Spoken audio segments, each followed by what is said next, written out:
তো নমস্কার বন্ধুরা, আবার একটা নতুন ব্লগে তোমাদের সবাইকে আমি স্বাগত জানাই। আমি আছি এখন বর্তমানে দীঘার এসবিএসটিসি বাস স্ট্যান্ডে।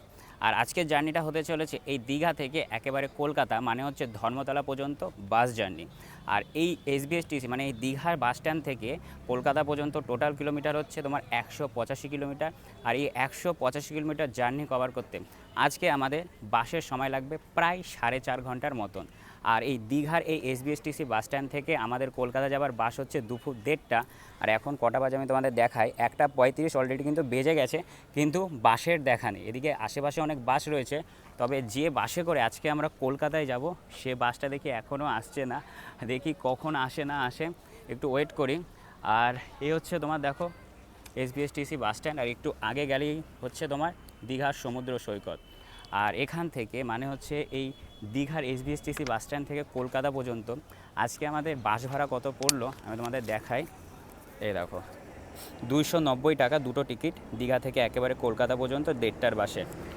আর আমি এখন বোতলটা কোথায় বেঁধে রেখেছি তোমাদের দেখাই। এই দেখো হাতে নিয়ে, বাবা মারাত্মক গতিতে গেল তো, দেখো এই দেখো পুরো ধুলো ওড়াতে ওড়াতে গেল। তবে আমাদের বাসের দেখা নেই। আর আমি বোতলটা এই কারণেই রেখেছি এখানে, তার কারণ ভিডিও করতে একটু অসুবিধা হয়। তো ঠিক আছে, যাই হোক, ভিডিওটাকে এক ফোটাও স্কিপ করবে না, একেবারে প্রথম থেকে শেষ পর্যন্ত দেখবে। আজকে এই দীঘা থেকে একেবারে কলকাতা পর্যন্ত বাস জার্নি করব। এই যে ফাইনালি আমাদের বাস দিয়ে দিয়েছে, লাস্টের নাম্বার হচ্ছে তোমার 1952। অ্যাকচুয়ালি বাসটার ছাড়ার সময় হচ্ছে তোমার দুপুর 1:30টার সময়। আর এখন বাজে কটা আমি তোমাদের দেখাই।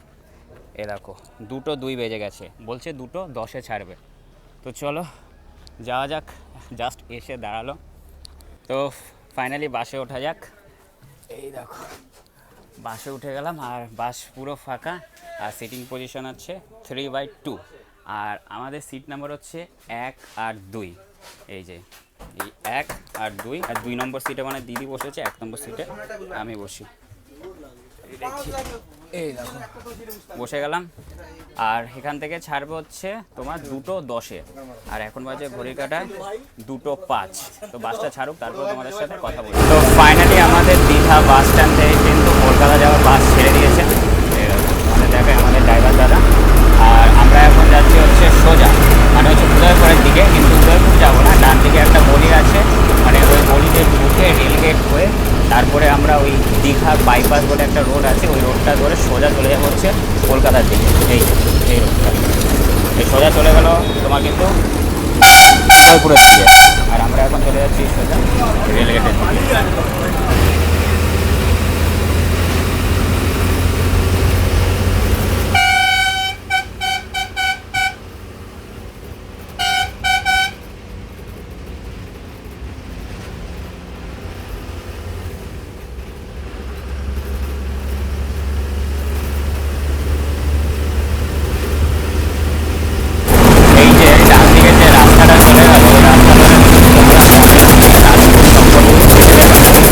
আমরা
মন্দারমণি যেতে চাও, এখান থেকে কিন্তু অটো এবং টোটো করে মাত্র 30 টাকার বিনিময়ে কিন্তু তোমরা খুব সহজে কিন্তু মন্দারমণি চলে যেতে পারবে। আর এই যে রোডটা দেখছো, এই রোডটা হচ্ছে তোমার ন্যাশনাল হাইওয়ে তোমার 116 বি। আর আমাদের বাসটা ভাই মারাত্মক লেভেলে চলছে, জাস্ট বলতে পারো দীঘা থেকে ছেড়ে এসে এখন চাউখোলা দাঁড়ালো, বাকি আরও অনেকটা জার্নি রয়েছে। মারাত্মক লেভেলে কিন্তু আমাদের ড্রাইভার দাদা বাস চালাচ্ছে। এই যে মন্দারমণি যদি যাও তাহলে এই রাস্তা সোজা কিন্তু তোমরা মন্দারমণি চলে যেতে পারবে।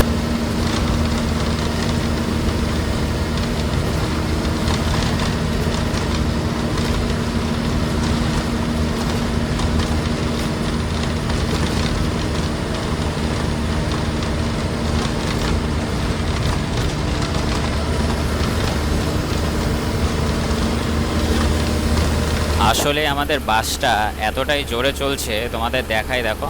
আর সামনের প্রকৃতির ভিউটা কিন্তু খুব সুন্দর, একটার পর একটা বাস আমরা পাসিং করে আগে চলছি। আর এদিক থেকে জানলার সুন্দর একটা হাওয়া আসছে, পুরো ঘুম পেয়ে যাচ্ছে। আর আমাদের বাসে কিন্তু এখন মোটামুটি তোমার ভিড় আছে। আর তোমরা কলকাতা থেকে দীঘা বা দীঘা থেকে কলকাতা যাওয়ার জন্য আমি মনে করি সব থেকে বেস্ট অপশান হচ্ছে বাস। তার কারণ 12 মাসই কিন্তু সার্ভিস তোমরা পেয়ে যাবে কলকাতা থেকে দীঘা বা দীঘা থেকে কলকাতায়। আর আমি এখন ওই দীঘা থেকে কলকাতায় যাচ্ছি, আমাদের পার পার্সেন্ট বাস ভাড়া পড়লো হচ্ছে তোমার 145 টাকা। আর দুজন যাচ্ছি তাই 290 টাকা করে পড়লো। আর একেবারে বাসের সামনের সিটে বসে আছি। তোমরা যদি চাও একটু আগে থেকে টিকিট কেটে নেবে ওই এসবিএসটিসি যে কাউন্টার রয়েছে দীঘার যে বাস স্ট্যান্ড রয়েছে সেখানে, তাহলে তোমরা তোমাদের পছন্দের মতন কিন্তু সিট পেয়ে যাবে। বাদবাকি আমার কিন্তু আজকে একটা আলাদা লেভেলের কিন্তু বাস জার্নির অভিজ্ঞতা হচ্ছে, তাও আবার বাসের একেবারে সামনে বসে। তোমাদের দেখাই দেখো, হেবি সুন্দর লাগছে। আর আমাদের এই বাস ড্রাইভার দাদা কিন্তু খুব সুন্দর চালাচ্ছে। এই দেখো, আমরা এখন কাঁথি পেরিয়ে আস্তে আস্তে তোমার কোলাঘাটের দিকে যাচ্ছি। এই দেখো, হেবি সুন্দর, হেবি সুন্দর সামনের ভিউ।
আমাদের বাসটা কিন্তু এখন এসে পৌঁছালো হচ্ছে তোমার নন্দকুমারে। তোমাদের দেখায় এটা হচ্ছে নন্দকুমার।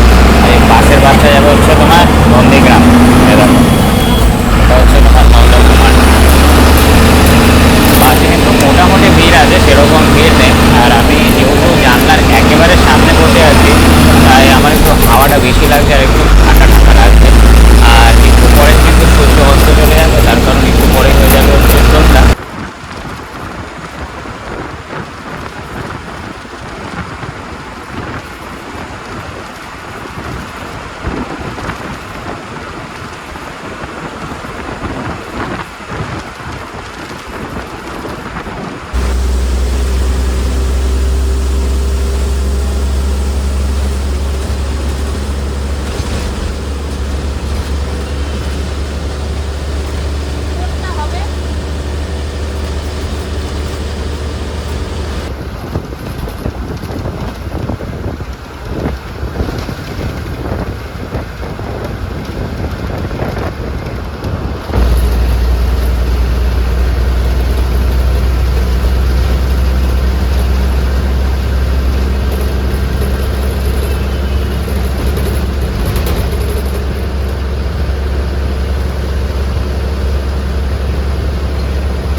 তো আমরা কিন্তু ফাইনালি এখন কোলাঘাটের ব্রিজের ওপর উঠলাম। আর ওই যে দূরে যদি দেখায় ওইটা হচ্ছে তোমার ট্রেন লাইনের ব্রিজ, আর এটা হচ্ছে তোমার সড়ক পথের ব্রিজ। এই দেখো, ব্রিজটা কিন্তু লম্বায় অনেক বড়।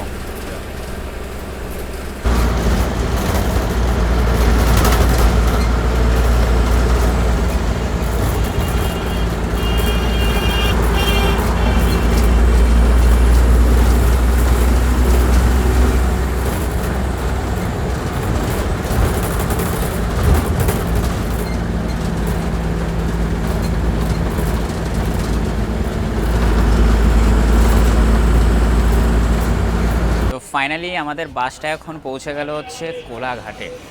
আর কোলাঘাটে ঢোকার আগে আমি তোমাদের দেখালাম যে কোলাঘাটে সে বিখ্যাত ব্রিজ। আর এই যে আমাদের বাস SBS TC, প্রায় মারাত্মক লেভেলের টান, মারাত্মক লেভেলের টান। আর এখানে 10 মিনিটে তোমার স্টপেজ আছে যদি কেউ চা খায় বা যা কিছু খায়। আর এই কোলাঘাটে কিন্তু চপ কিন্তু মারাত্মক লেভেলের বিখ্যাত। দেখি এখানে চপ টপ পাওয়া যায় নাকি, এ দেখো এদিকে বিক্রি হচ্ছে। এটা কি, এটা সিঙ্গারা, ওদিকে হচ্ছে তোমার চপ মুড়ি। দেখি এখান থেকে চপ বা মুড়ি যে কোনো একটা কিছু খাবো, তার কারণ সে দুপুরবেলা খেয়ে বেরিয়েছি আর এখন প্রায় খিদা লেগে গেছে। তো এই মাসির কাছ থেকে এরকম চপ আর মুড়ি নিয়ে নিলাম। আমি একটা চপ নিয়েছি আর একটা ফুলুরি নিয়েছি, তার কারণ আমার ফুলুরিটা খেতে ভীষণ ভালো লাগে। আর কোলাঘাটে যতবারই আসি না কেন এই চপ মুড়ি কিন্তু খাওয়াই হয়। তো এখন বাসে বসে গিয়ে গরম গরম চপ আর মুড়ি খাবো, বেরাবো। তো বাসে উঠে বসে পড়লাম আর তোমাদের দেখালাম এরকম আমি চপ আর হচ্ছে একটা ফুলুরি আর নিলাম হচ্ছে তোমার মুড়ি। তো চলো প্রথমে চপটা ট্রাই করা যাক। বাবা, বড় বড় খাস্তা চপ, গোয়া বেড়াচ্ছে এখন।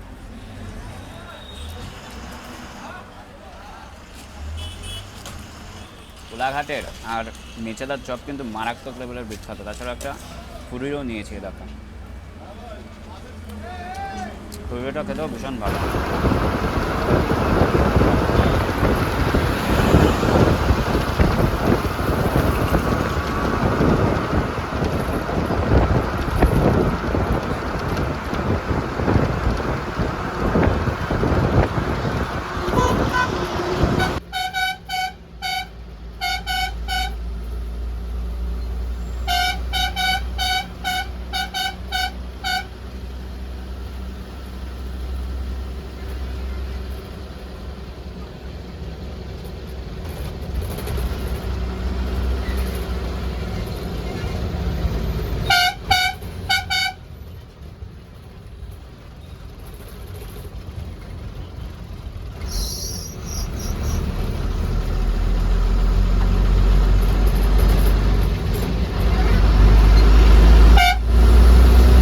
সন্ধেবেলা এই টাইমটায় তোমার ওই কোলাঘাট থেকে কলকাতা যাওয়ার পথে কিন্তু রাস্তায় ভীষণ ভীষণ জ্যাম হয়। তোমাদের দেখায় দেখো, আমরা প্রায় কিন্তু 5 থেকে 10 মিনিট ধরে দাঁড়িয়ে আছি এরকম রাস্তার জ্যামে। মানে একটু পর পর যায়, তারপরে ওই রাস্তায় রেড সিগনাল, যার জন্য দাঁড়িয়ে পড়তে হয়েছে। আর আমরা বলতে পারি দীঘা থেকে কোলাঘাট পর্যন্ত যে গতিতে এসছি, আর এখন কোলাঘাট থেকে কলকাতায় যে যাচ্ছি, মানে আমাদের বাসের গতিটা একটু কমে যাচ্ছে, মানে একটু পরপরই দাঁড়াতে হচ্ছে। আর বাইরে যা ঠান্ডা পড়েছে, আর আমি এই জানলাটা আটকাতে পারছি না, তার কারণ ওদিকে যে ড্রাইভার দাদা বসে আছে তার এই লুকিং গ্লাসটা কিন্তু তার জন্য খুব ইম্পর্টেন্ট। তো ওই জন্য আর আটকাতেও পারছি না। বাদ বাকি বাইরে কিন্তু ভীষণ ঠান্ডা। এই দেখো জাম জাস্ট ছাড়লাম, এই দেখো তোমাদের দেখায়, এই দেখো ছাড়লাম। আর একটু আগে গিয়ে কিন্তু তোমার রয়েছে হচ্ছে ডানকুনি।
ফাইনালি পৌঁছে গেলাম কলকাতা বা ধর্মতলাতে। আর আমাদের দাদা কিন্তু খুব ভালো চালিয়েছে, মারাত্মক লেভেলে চালিয়েছে। থ্যাংক ইউ দাদা।